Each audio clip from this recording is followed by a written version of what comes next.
Olá, boa noite para você. Seja bem-vindo ao Jornal da Record. Após reunião entre Lula e Biden, o governo americano anuncia a intenção de apoiar o Fundo Amazônia. Procuradoria-Geral da República pede acesso a mensagens de ex-secretário Anderson Torres no dia dos ataques em Brasília. A ONU estima que mais de 5 milhões de pessoas na Síria estejam sem casa depois de terremoto. É agora, no Jornal da Record. Oferecimento: cartões Bradesco, muito mais benefícios.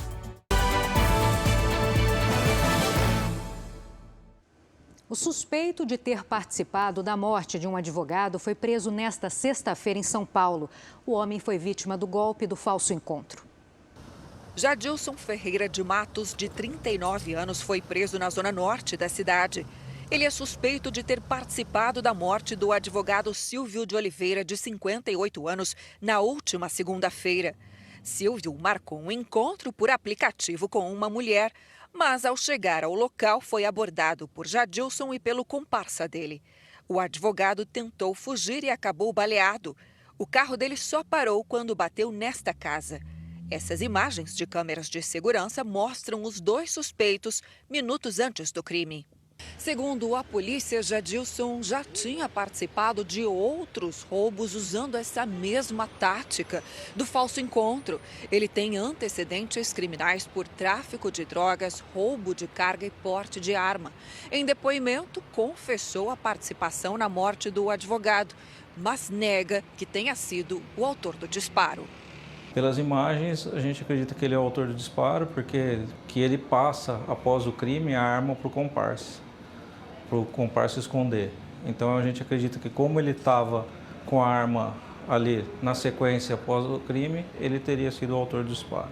A polícia agora trabalha para encontrar o comparsa e uma terceira pessoa envolvida.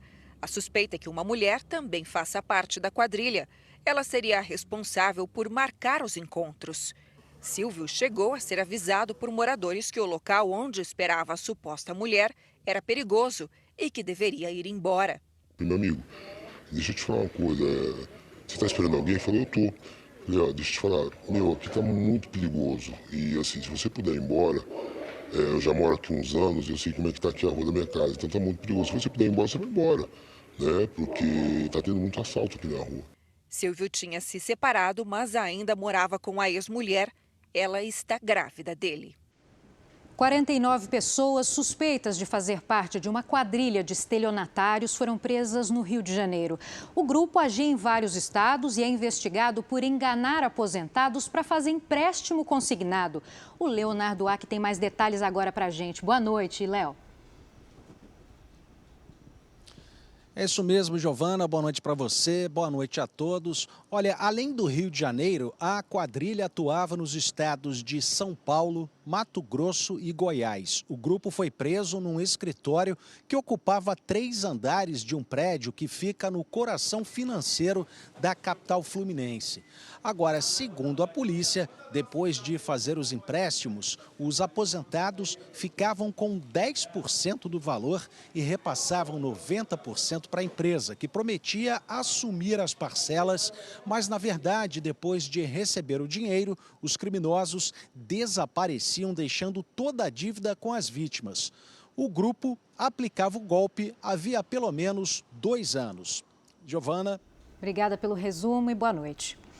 O Ministério Público de Minas Gerais e o governo do estado entraram com uma ação na Justiça pedindo que uma mineradora paralise as atividades. A Virgínia Nalon é quem acompanha essa história e traz os detalhes agora. Oi, Virgínia, boa noite.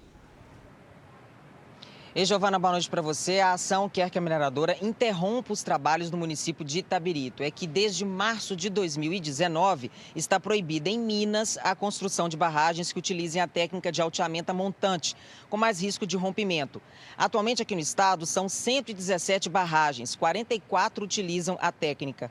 De acordo com a lei estadual, todas as barragens a montante devem ser descaracterizadas com outra técnica de alteamento até o dia 25 de fevereiro deste ano. De acordo com o levantamento da Federação das Indústrias, mais da metade dessas 44 barragens não conseguirão ser descaracterizadas no prazo. A empresa responsável pela barragem de Itabirito ainda não se manifestou. Giovana. Obrigada, Virgínia. Bom trabalho. O governo dos Estados Unidos afirmou que tem intenção de fazer parte do Fundo Amazônia, mas não informou o valor que está disposto a investir. O anúncio foi feito depois do encontro entre os presidentes Lula e Joe Biden em Washington. O presidente brasileiro também prometeu zerar o desmatamento na Amazônia até 2030. O nosso enviado especial, Luiz Fara Monteiro, acompanhou a reunião. Boa noite, Fara.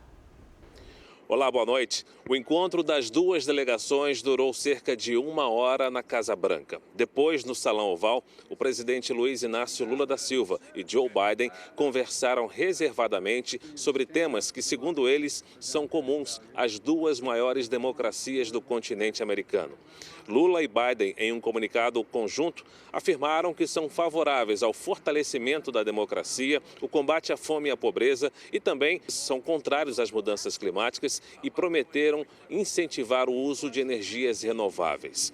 O presidente Biden afirmou ainda que fará esforços junto ao Congresso americano para injetar recursos que garantam a proteção à floresta amazônica, incluindo ao Fundo Amazônia, que serve exatamente para manter ações afirmativas e o desenvolvimento sustentável da floresta. Vamos acompanhar o trecho em que o presidente Lula fala sobre a possível participação dos americanos na proteção da floresta amazônica.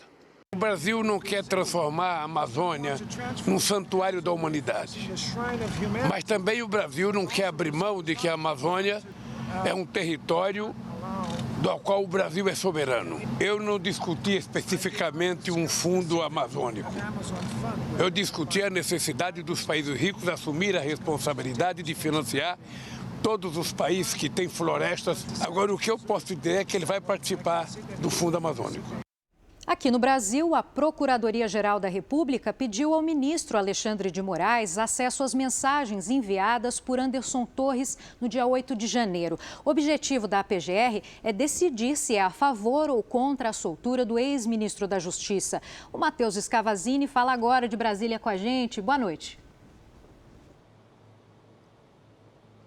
Boa noite para você, Giovana. Torres está preso desde o dia 14 de janeiro, suspeito de omissão durante os atos de vandalismo nas sedes dos 3 poderes em Brasília. Ele era secretário de Segurança Pública do Distrito Federal durante a invasão. Essa semana, o ministro do Supremo, Alexandre de Moraes, já havia cobrado um posicionamento por parte em relação ao pedido de liberdade provisória feito pela defesa de Torres. Em resposta, foi solicitado o acesso às conversas que Torres teve pelo celular no dia da invasão. Em mensagem obtida pela perícia da Polícia Federal, Torres teria pedido ao secretário executivo da Secretaria de Segurança Pública que não deixasse que os invasores chegassem até o Supremo. A PGR ainda espera o acesso oficial, mas afirmou que o diálogo precisa ser analisado e interpretado no conjunto das provas. Giovana. Obrigada por todo esse resumo, Matheus. O Alto Comissariado das Nações Unidas para Refugiados estima que mais de 5 milhões de pessoas que moram na Síria podem ter ficado desabrigadas por causa do terremoto que atingiu o país. O número de mortes provocadas pelo tremor subiu para quase 24 mil. Os sobreviventes do terremoto na Síria tiveram que recorrer a acampamentos criados para os refugiados da guerra civil.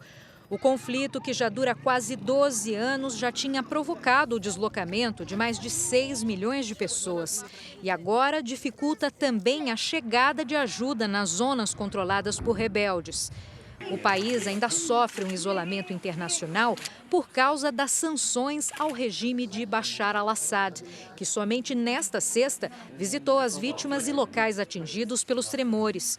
O Conselho de Segurança da ONU anunciou que vai se reunir para discutir a situação humanitária na Síria. O Jornal da Record fica por aqui. Outras informações no Fala Brasil, edição de sábado, 7h30 da manhã.